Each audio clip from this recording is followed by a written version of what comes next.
Now, computer systems are particularly troublesome for lots of reasons. We still, and this is still a problem with computing, and I don't know how long it's going to continue to be a problem, but it's still a problem. We spend an awful lot of time working on the machines, and not so much time working on the work, in comparison to the time we're putting in working on the machines. Sometimes the more sophisticated the program, the more you do that, but we're still not to the point where they're user-centric and user-friendly. We're probably not going to get all the way there until they're voice-activated and they really understand what we want to do. But you still spend a lot of time messing with the system, trying to get it to do what you want it to do instead of just doing the work with it. Now we're closer. Systems are more sophisticated, software is better. But we still spend some time with that, and it frustrates the everyday user a lot. You know, makes it hard. They're not interested in working on the computer. When working on the computer means working on the computer, that's not what they want to do. They just want to do the work on the computer. There's a difference.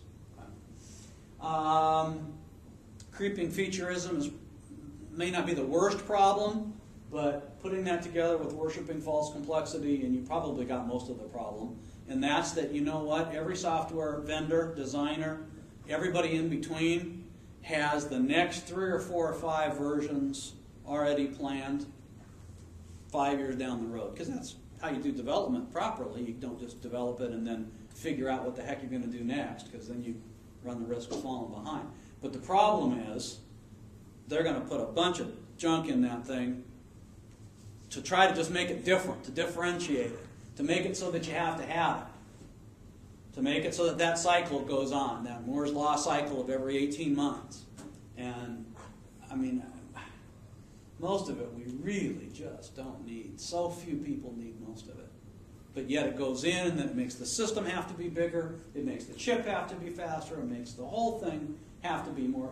So, on the one hand, the price is coming down, but on the other hand, you need so much more.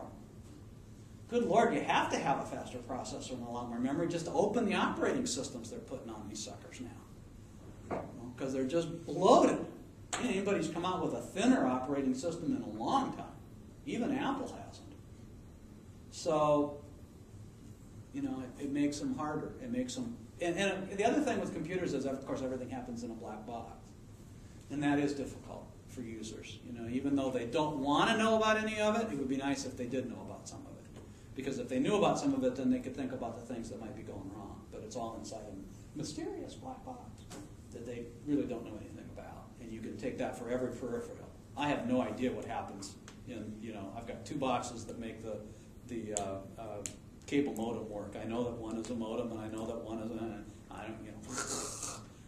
they've got separate passwords, they've got separate plugs. All I know is if those bars don't come up when I open that bloody laptop, something's wrong. And sometimes I don't know how to, but of course if I don't know how to fix it, what do I get? Bangladesh. I mean, you know, Singapore. Okay? New Delhi.